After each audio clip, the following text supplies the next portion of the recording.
사사기를 읽다 보면은 참 인간이 징하다라는 것을 볼 수 있고요. 또 하나님이 인간을 참 징하게 사랑하신다라는 것을 잘 알 수 있는 책인 것 같습니다. 사사기를 읽다 보면 제가 성일교 시간에 자주 이야기를 했었는데요. 공통된 모습들이 계속해서 반복이 됩니다. 이스라엘 백성들이 하나님을 예배하고 하나님과 교제하며 온전히 하나님과의 이스라엘 백성들과의 관계는 돈독해야 하는데 그렇지 않은 것이죠. 이스라엘 백성들이 하나님 앞에 죄를 범합니다. 이스라엘 백성들은 하나님의 율법을 지키지 않을 뿐 아니라 하나님만 예배하고 섬겨야 하는 그들이 하나님과 우상을 겸하여 섬겼습니다. 그러니까 하나님께서는 이스라엘 백성들을 징계하십니다. 이스라엘 백성들이 하나님만 섬길 수 있도록 하기 위해서, 하나님의 말씀에 순종하며 살아갈 수 있도록 하시기 위해서 하나님께서는 이방의 나라들을 사용하셔서 이스라엘 백성들을 징계하세요. 이스라엘 백성들은 이 이방 나라의 압제가 너무나도 힘들고 고통스러우니까 그때가 되어서야 하나님을 찾습니다. 하나님께 나아와서 하나님께 회개하며 부르짖어요. 그럼 하나님은 이스라엘 백성들에게 사사를 보내어 주십니다. 사사를 통하여서 그 이방의 민족들의 압제로부터 이스라엘 백성들을 구원해 주시는 거죠. 그럼 이제 이스라엘 백성들이 다시 하나님만 제대로 예배하고 하나님만 사랑하며 살아가야 하는데 그렇지 않은 거죠. 이스라엘 백성들은 또다시 우상을 숭배하며 하나님의 말씀을, 그 율법을 지키지 않습니다. 그러니까 하나님께서는 또 이스라엘 백성들을 징계하시고 이스라엘 백성들은 또 울며 불며 하나님께 회개하고, 그럼 또 하나님은 사사를 보내어 주시고, 이게 계속해서 반복을 합니다. 이게 바로 사사기의 내용입니다. 이런 모습을 보면은요, 참 우리의 모습과 비슷한 것 같습니다. 우리는 하나님 앞에 죄를 짓습니다. 우리의 삶이 평탄하고 또 어떠한 문제가 없고 안정스러운 그러한 삶을 살아가다 보면은 그때 우리는 하나님 앞에 죄를 짓습니다. 하나님께 기도도 잘하지 않고 예배도 잘 드리지 않습니다. 내 삶이 너무나도 중요해서 나를 우상 숭배하며 지내기도 하고요. 또 돈과 명예와 다양한 것들을 우상으로 섬기면서 살아갑니다. 그러다가 우리의 인생에 어떤 고난이 찾아옵니다. 물론 우리에게 있는 모든 고난이 하나님께서 우리를 향하여서 징계하시기 위한 고난은 아닙니다. 하지만 우리가 하나님을 찾지 않을 때에, 하나님의 말씀에 순종하지 않고 세상을 살아갈 때에 하나님께서는 우리의 삶에 기도하지 않으면 안 되는 그러한 기도의 제목들을 주실 때가 있습니다. 그러니까 우리는 그러한 우리의 삶이 고통스럽고 힘드니까 하나님 앞에 나아가서 기도를 하기 시작합니다. 막 울면서 기도를 합니다. 부르짖습니다. 그럼 하나님은 하나님의 때에, 하나님의 시간에 맞추어서 우리의 기도에 응답해 주십니다. 그럼 어떻게 되죠? 우리는 처음에는 열심히 하나님을 믿고 따르다가 또 죄를 짓습니다. 그럼 또 하나님은 우리에게 기도할 수밖에 없는 상황을 만드시고, 또 우리는 하나님께 울면서 기도하고 다시 죄를 짓고, 이것이 계속해서 반복되는 것이 우리의 인생인 것 같습니다. 사사시대 이스라엘 백성들이랑 우리의 모습이 별로 다를 것이 없는 것 같습니다. 그래서 제가 사사기를 좋아합니다. 그런데 이 사사기 13장의 말씀을 보잖아요. 이제 오늘부터 우리가 함께 알아볼 이야기가 이 마지막 사사인 삼손에 관한 이야기인데요. 이 마지막을 보면 참 가관인 모습이 나옵니다. 13장 1절의 말씀을 보면은 또 똑같은 모습이 반복되는 모습을 확인할 수 있는데요. 우리 함께 읽어보도록 하겠습니다. 13장 1절 말씀 함께 읽겠습니다. 시작.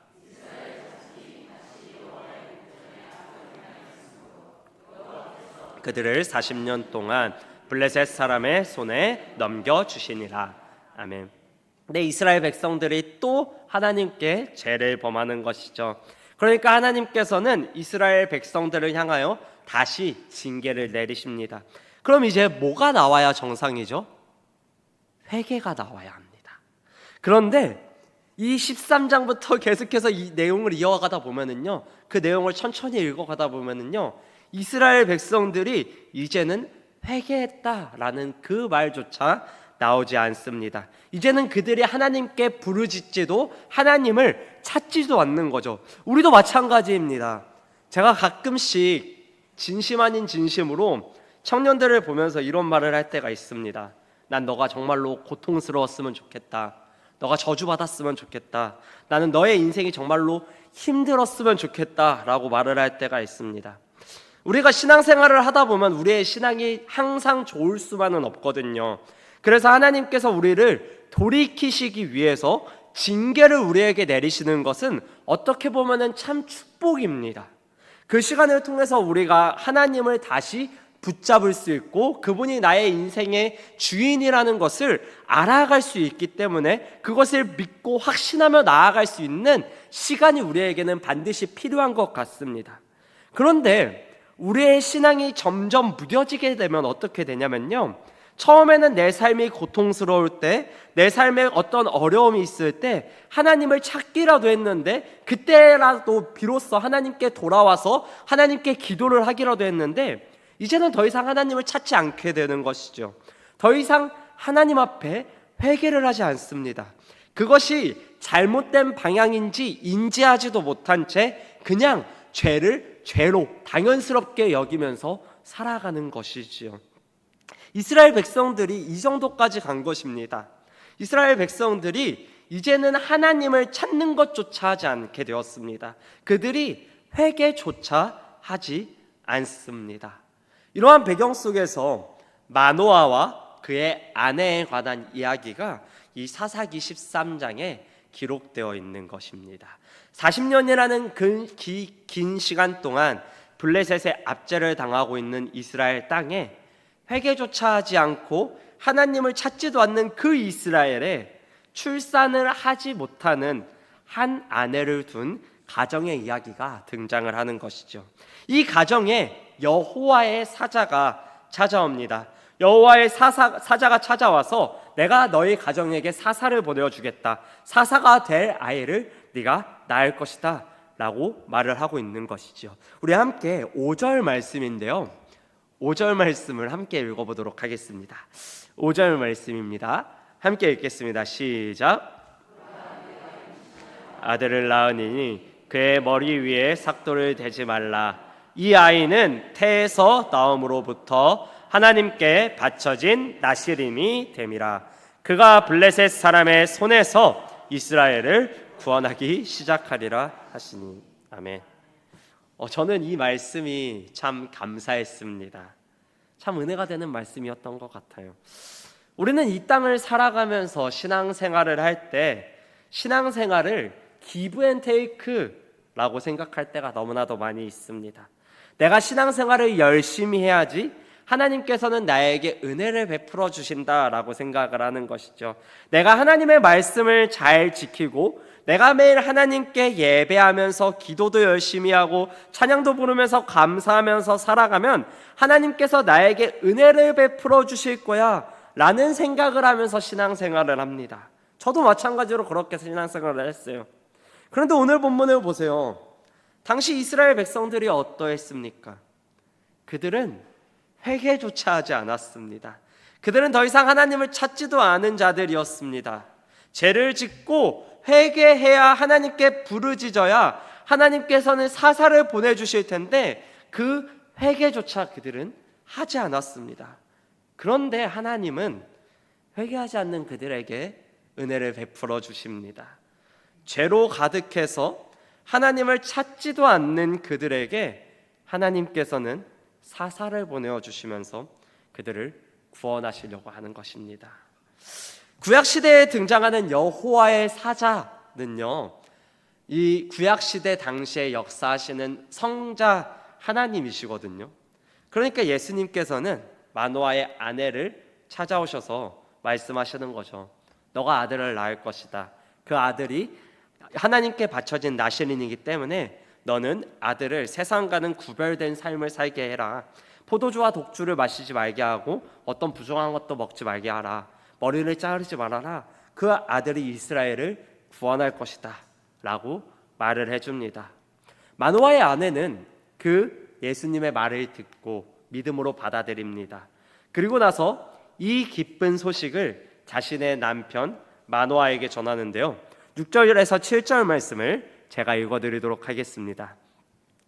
이에 그 여인이 가서 그의 남편에게 말하여 이르되 하나님의 사람이 내게 오셨는데 그의 모습이 하나님의 사자의 용모 같아서 심히 두려움으로 어디서부터 왔는지를 내가 묻지 못하였고 그도 자기 이름을 내게 이르지 아니하였으며 그가 내게 이르기를 보라 내가 임신하여 아들을 낳으리니 이제 포도주와 독주를 마시지 말며 어떤 부정한 것도 먹지 말라 이 아이는 태에서부터 그가 죽는 날까지 하나님께 바쳐진 나시림이 됨이라 하더이다 하니라. 아멘. 이게 간단히 말하면 이런 말이에요. 남편, 하나님의 사자가 제게 찾아왔어요. 그분이 저에게 임신해서 아들을 낳을 것이라고 이야기를 해줬어요. 그래서 이제 포도주와 독주를 마시지 말라고 말씀을 하셨고 어떤 부정한 것도 먹지 말라고 하셨습니다. 그 아이는 하나님께 바쳐질 나시린이래요 라고 남편에게 그 하나님이 했던 말을 전하였던 것이죠. 마노아의 아내는 예수님께서 하신 말을 믿고 신뢰하는 모습을 보여주었는데요. 반대로 마노아는 전혀 다른 모습을 보여줍니다. 그는 자신의 아내와는 다르게 의심하는 모습을 우리는 확인할 수 있습니다. 당시의 여자의 증언은 효력이 없었단 말이에요. 그러니까 이 여자가 증언을 한 게 믿지도 못하기도 하고 또 자기가 직접 못 봤으니까 의심하는 거죠. 또 한편으로는 여호와의 사자가 아내에게만 나타난 것에 대해서 시기를 느끼는 것입니다. 그러니까 마노아는 하나님 앞에 다시 기도를 합니다. 그러니까 어떤 일이 일어나죠? 9절 말씀인데요. 하나님이 마노아의 목소리를 들으시니라. 여인이 밭에 앉았을 때에 하나님의 사자가 다시 그에게 임하였으나 그의 남편 마노아는 함께 있지 아니한지라. 아멘. 마노아는 자신이 아내가 말한 것을 믿지 못하겠으니까 나에게 다시 찾아와서 말씀해 주세요 라고 하나님께 기도를 했는데 하나님은 마노아를 찾아오시는 게 아니라 다시 그의 아내에게 찾아가시는 것입니다. 이 말이 무슨 말인가요? 나는 너를 절대 만나지 않을 것이다. 나는 네 아내에게 찾아갈 것이다 라고 말을 하는 것이죠. 그러니까 여자는 자신의 남편에게 달려가서 여호와의 사자가 나타났음을 알려줍니다.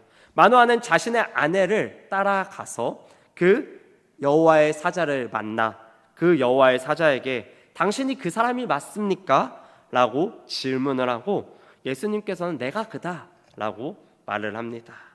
그러니까 마노아는 예수님에게 설명을 요구하는데요. 12절 말씀입니다. 12절 말씀 함께 읽겠습니다. 시작.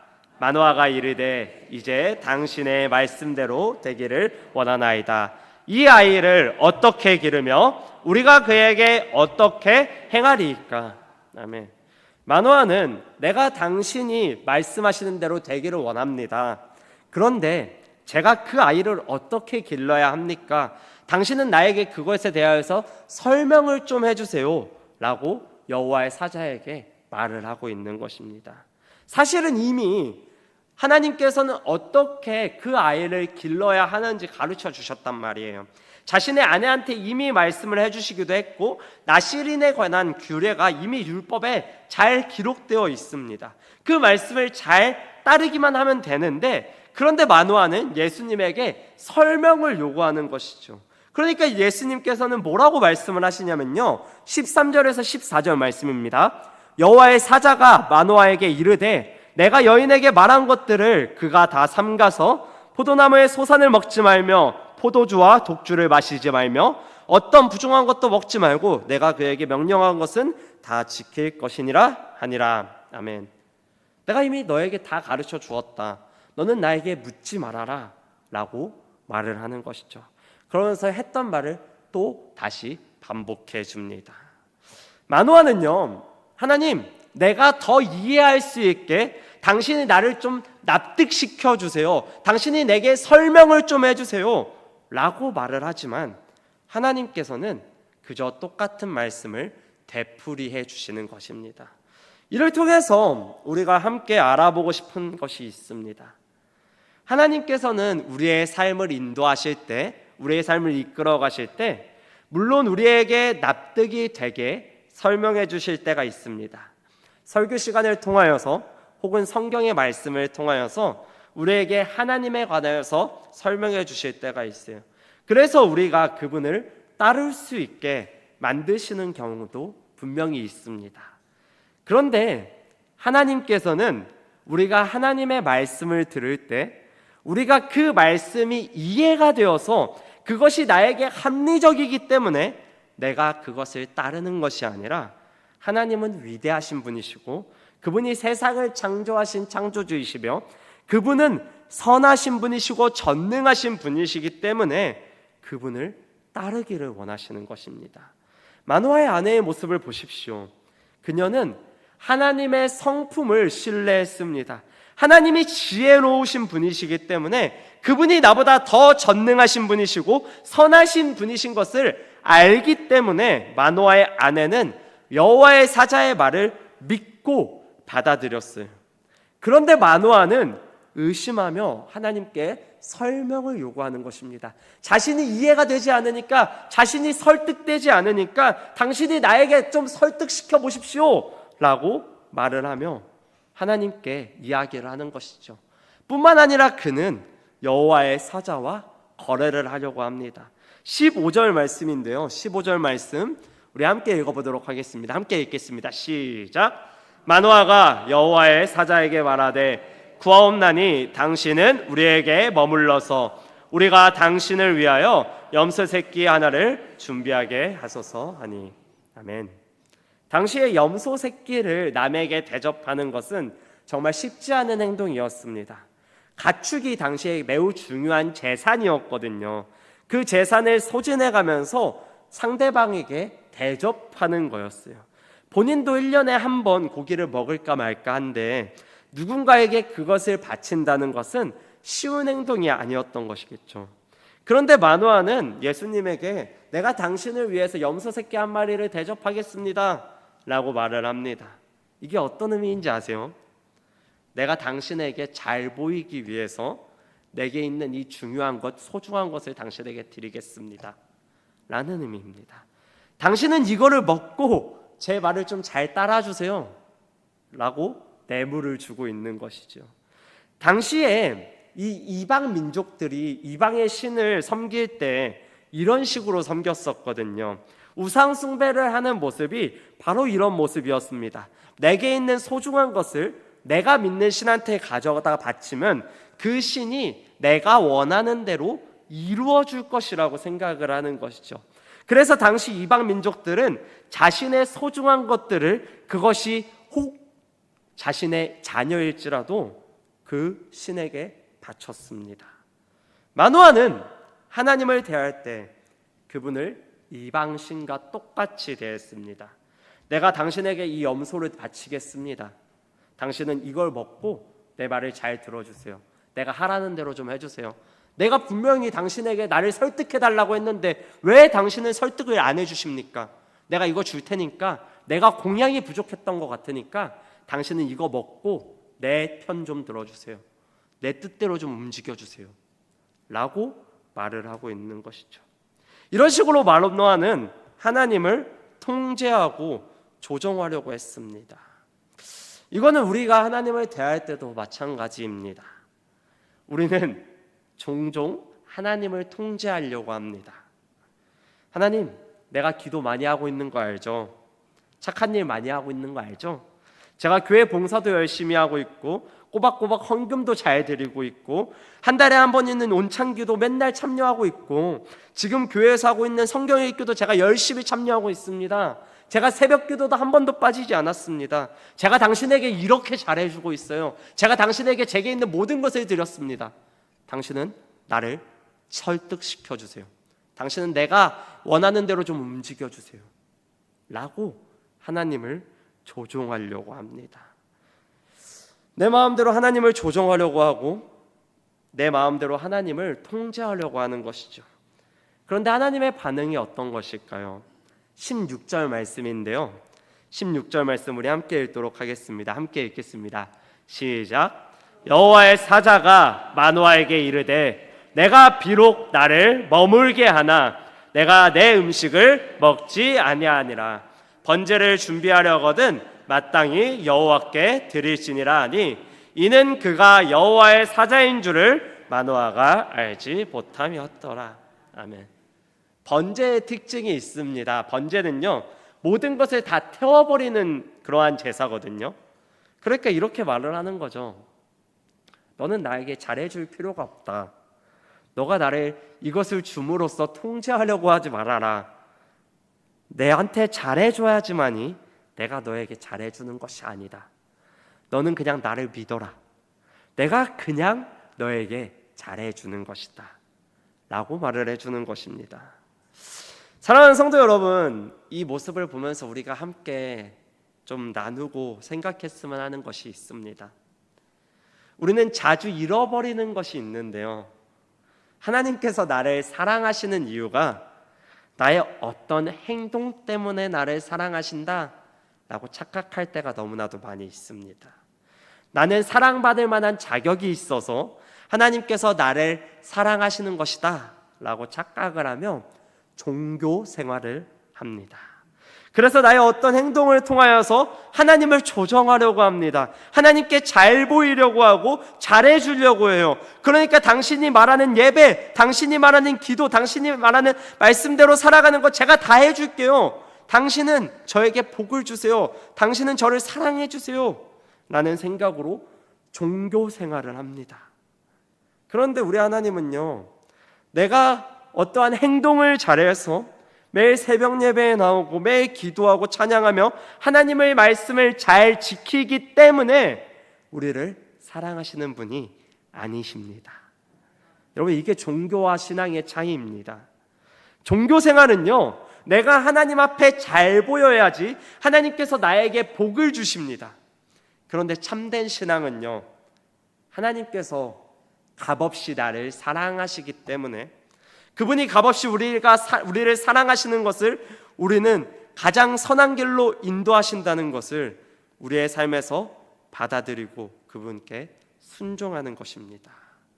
종교생활은 우리가 은혜를 받기 위해서 무엇인가를 해야만 합니다. 그런데 참된 신앙생활은요, 은혜를 받기 위해서 우리에게 필요한 것은 아무것도 없습니다. 많은 그리스도인들이 신앙을 종교로 오해를 하곤 합니다.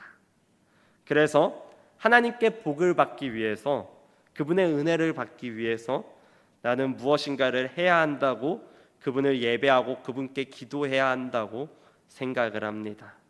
그런데 참된 신앙생활은 그런 것이 아닙니다. 하나님께서 나를 사랑하시고 그분이 나를 인도하신다는 것을 믿기 때문에 내가 그분을 따르는 것일 뿐입니다. 내가 그분을 예배하고 그분께 마땅히 기도하는 것이죠. 왜요? 그분은 선하신 분이시거든요. 그분은 우리를 창조하신 창조주이시거든요. 사랑하는 예한교회 성도 여러분, 예수님께서 이 땅에 오셔서 십자가에 못 박히신 이유는요, 죄인을 구원하시기 위해 십자가에 못 박히신 것입니다. 이것을 잊지 마시기 바랍니다. 그분은 죄인을 구원하시기 위해 십자가에 못 박히셨지 착한 사람을 구원하기 위해 십자가에 못 박히신 분이 아니십니다. 우리가 은혜를 받을 수 있는 유일한 조건은요, 나의 어떤 모습 때문이 아니라, 나의 어떤 행동 때문이 아니라, 나의 어떤 신앙생활의 모습들 때문이 아니라 내가 죄인이라는 오직 그 한 가지 이유 때문에 우리를 구원해 주신 것입니다. 우리는 죄인이기 때문에 하나님의 은혜를 받은 사람들입니다. 내가 하나님 앞에 회개를 해서 은혜를 받은 게 아니라요, 내가 하나님을 잘 예배해서 은혜를 받는 게 아니라 내가 죄인이기 때문에 하나님께 은혜를 받은 사람들이에요. 사랑하는 성도 여러분, 여러분은 혹시 종교 생활을 하고 있지는 않으십니까? 내가 하나님께 좋은 것을 드려야지만이 하나님께서 나를 복 주신다고 생각하며 신앙생활을 하고 있지는 않으신가요? 혹시 그런 분들이 계시다면 이 말씀을 꼭 해드리고 싶습니다. 우리는 하나님께 무엇인가를 해야지만이 복을 받을 것 같습니다. 그러나 우리의 현실을 살펴보면은 우리가 하나님께 무엇인가를 드리거나 하나님을 위하여서 무엇인가를 하려고 하는데 그러지 못하는 우리 스스로의 모습을 볼 때가 있습니다. 그래서 좌절하고 있는 모습을 볼 때가 너무나도 많이 있어요. 새벽 예배를 매일 나와서 하나님을 기쁘시게 해드리고 싶은데 피곤해서 새벽에 일어나지 못하고 교회에서 봉사하고 싶은데 내 시간이 너무 중요해서 봉사할 시간이 없어요. 내가 하나님께 무엇인가를 헌신해서 드리려고 하면은 우리는 늘 그것을 내가 드려서 현실적으로 가능한가? 라고 생각합니다. 내가 혹시 이것을 드리면 하나님께 드리면은 내 삶에 고통이 있지는 않을까? 내 시간을 하나님께 드리면은 내 쉬는 시간이 없어지지는 않을까? 이런 식으로 수지타산을 따져보고 나의 것 중 내가 드릴 수 있을 정도로만 하나님께 드리려고 합니다. 그런데 우리 하나님은 다르십니다. 우리는 하나님께 드릴 때 내가 드릴 수 있을 정도로만 하나님께 드리지만 하나님은 우리를 위해 자신을 내어주신 분이십니다. 우리는 그 조금으로 하나님을 기쁘시게 할 수 있을 거라고 생각을 하고 하나님을 조종할 수 있을 것이라고 생각을 하지만 우리 예수님은 자신을 십자가에 내어주셔서 우리를 참된 기쁨으로 인도하신 분이십니다. 그렇기 때문에 우린 더 이상 그분을 만족시켜 드릴 필요가 없는 것입니다. 그분께 만족시켜 드리기 위해서 어떤 공양을 드릴 필요가 없습니다. 왜요? 예수님께서 우리를 대신해서 가장 최고의 공양이 되어 주셨거든요. 우리는 그분을 조정하려고 할 필요가 없습니다. 왜냐하면 그분은 우리를 정말 사랑하셔서 우리를 위해 자신을 내어주신 분이시기 때문에요. 사랑하는 성도 여러분, 우리를 위해 아들을 내어주신 그분을 신뢰하시기 바랍니다. 그분을 조종하고 통제하려고 하는 것이 아니라 그분의 성품을 믿고 때문에 그분이 나를 위해 나를 사랑하시는 분을 알기 때문에 그분 앞에 신뢰함으로 믿음으로 나아가는 우리 예안교회 모든 성도님들이 되시기를 소망합니다. 혹시 여러분의 삶에 어려움이 있으신가요? 그분의 성품을 생각하시기 바랍니다. 나보다 더 나를 사랑하시는 그분을 우지하시는 저와 여러분들이 되시기를 소망합니다. 그분이 선하신 분이시기 때문에 그분이 나의 삶을 가장 선한 길로 인도하신다는 것을 믿고 신뢰하는 우리 예안교회 성도님들이 되시기를 소망합니다.